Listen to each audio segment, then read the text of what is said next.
Welcome to Facts and Firearms. I'm Massad Ayoob, and today we're going to delve a little bit into some history and some gun design elements. The question is asked, what was the rationale of the double action only, specifically the double action only revolver? The question came up on one of the most useful gun forums, smithwessonforum.com. The initial poster asked, why, if the gun has two useful functions, would you take one of them away? First, for those new to the concept, let's explain real quick what we're talking about. In revolvers, single action came from the 19th century. Revolvers like the old Colt Peacemaker that could only be fired by cocking the hammer and then pressing the trigger. A single way to shoot the gun, ergo single action. In the latter part of the 19th century, the first double-action revolvers were out, and they were called that for a couple of reasons. First, there were two ways to shoot it. Self-cocking, which is what they called it in the 19th century. The long trigger pull would raise, then lower the hammer, ergo a double action. It would also, of course, rotate the cylinder, so theoretically it should have been triple action, but combat semantics is something we'll discuss another day. Now, the single action gives a very short, light trigger pull.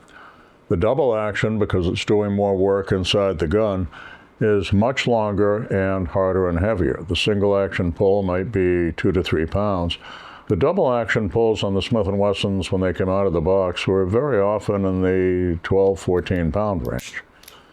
The rationale was for, in the early days, you cock the hammer for the hair trigger for a precision shot, and the double action was only for emergencies. Well, people finally figured out you carry a defense gun for emergencies, and training for self-defense focused on the double action function. Where the double action only came into it, that is the modification of this type of gun to double action only, was in third quarter 20th century. Los Angeles Police Department, then with probably 7,000 officers, today with about 9,000 sworn carrying guns and badges, was at that time all revolver except for the SWAT team.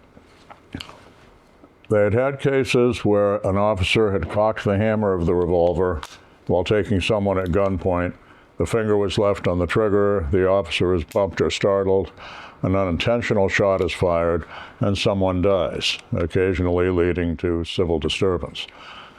So, circa 1970, LAPD became the first major department to modify all the guns to double action only. Now, let's talk about what is double action only. Just grinding off the hammer spur doesn't do it. It's not enough. In fact, it can create a worse liability situation, because what you can do is start the hammer back with the trigger, then cock it here, and now if you haven't fired, you don't have a hammer spur with which to safely lower that hammer.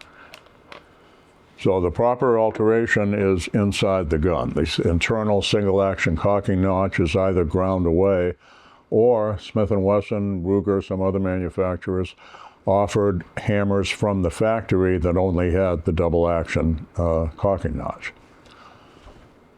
So where I came into it, my first such case, I've been an expert witness for the court since 1979, was a shooting in December of 1982 in Miami, Florida.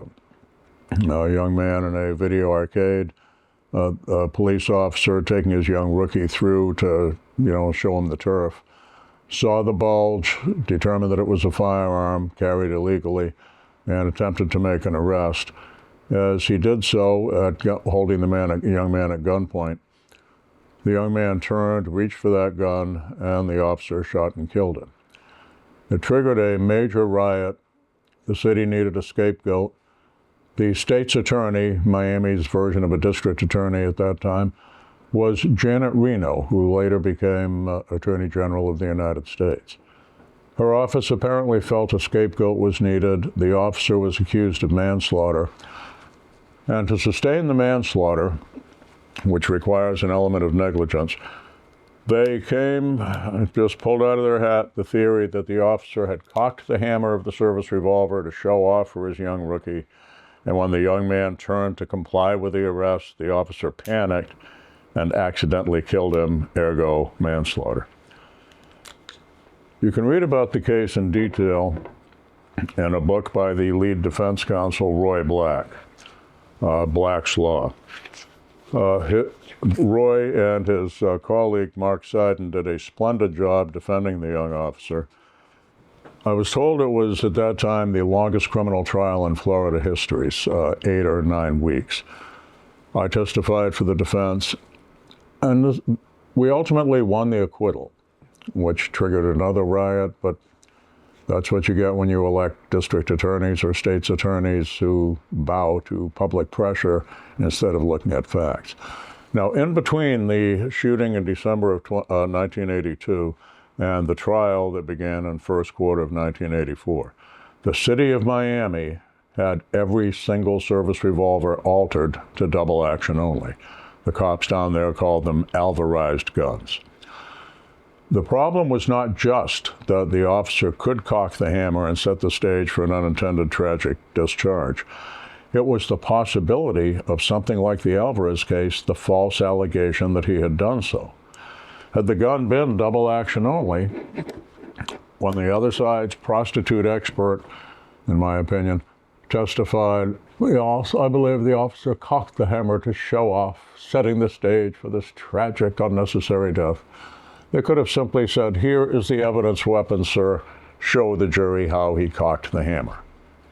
And the case would have ended there. The case probably never would have arisen because they wouldn't have had that fragile hook on which to hang their allegation. Now, in Miami at that time, it was the era of the cocaine cowboys. The trend gun among gangbangers and such was the high-capacity 9mm semi-automatic pistol. The union was telling the chief, and this was happening really around the country, boss, you're giving us 6-shot 38, 6 shooters from the Old West. We're up against people with more than twice that firepower in their gun. We're outgunned. We want autoloading pistols. The chief at that time sort of sneered at them and said, well, you see why we had to go to double action only revolvers. You find me a double action only semi-automatic and I'll approve it. That was the mid-1980s, and right about that time, what's this little square guy doing on the desk in a discussion of double-action-only revolvers? The Bureau of Alcohol, Tobacco, and Firearms declared the Glock pistol to be a double-action only. And the union said, Chief? And the chief probably said, oh, poo, or words to that effect. Miami now became the largest police department to adopt the Glock pistol, and really they became the flagship of the sweep to not only the semi-automatic pistols in America, but to the Glock that today encompasses 65 to 70% of the police guns that are out there in the field. So that was the liability side of where the double action only concept came from. Getting back to the revolver, there was also a shootability element. What happened if you wanted that nice light hair trigger was you had to break your hold. Even if you're using the other hand, it still broke a two-hand hold a little bit and impaired consistency. And the other problem with it was anticipation. The shooter knows this tiny fraction of an inch movement is going to trigger the shot now. And they jerk the gun and the shot would miss. In double action, that smooth distributed trigger pull makes the trigger's release a surprise. And the surprise break that the marksman seeks is facilitated by the double action only pull. One other thing you have with it, carefully zoom in here and watch the hammer. In single action, the hammer has a pretty long fall. But watch when I shoot at double action. The hammer doesn't have to go back as far. With the shorter hammer fall, we have faster ignition time. That is the space between when the sear releases and when the bullet leaves the barrel. And it's possible in that tiny fraction of a second for the muzzle to deviate. Therefore, the faster the ignition time, the less likelihood of a bad shot. This is why on this gun, a Power Custom Smith & Wesson Model 15, designed for PPC shooting, The hammer spur is not removed, so it'll be quicker coming out of your ankle holster, right? You have that heavy Douglas barrel, 1 inch in diameter, the heavy Barstow sight rib on top. And what you have also is the very smooth power custom action, double action, that on the 50-yard shots, and remember in a PPC match, out of every 60 shots, about 24 of them are going to be at 50 yards. You get more of a surprise break. And we found most of the masters and high masters, the winners, were shooting double action at 50 yards. It gave more of a surprise break. You didn't have to break your hold between shots. So those were the real rationales. One of the interims during the double action auto period, Sig Sauer produced their P226 in a double action only format, the 226 DAO. Beretta produced a double action only, basically self-decocking with every shot, D suffix variation of their Model 92 and their 40 caliber Model 96. And Smith & Wesson produced their double action only guns. This is the 5906. It was the second most popular gun on NYPD after the Glock. And you'll find this, you notice the trigger sits further back than it does in a typical double action only auto, which gave really good trigger reach for an average size adult male hand like mine. So that's a little bit of the history of the double action only concept.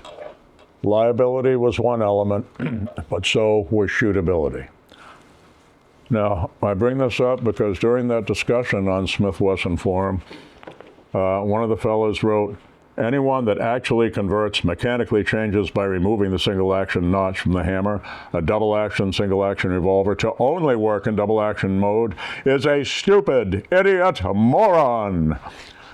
And he posted that on December 25th of 2025, so I guess it was the Christmas spirit that moved him. Sir, I hope I've answered your question, why double action only? Thanks for watching. We'll catch you next time. We hope you subscribe and ring the bell for a notification for future content.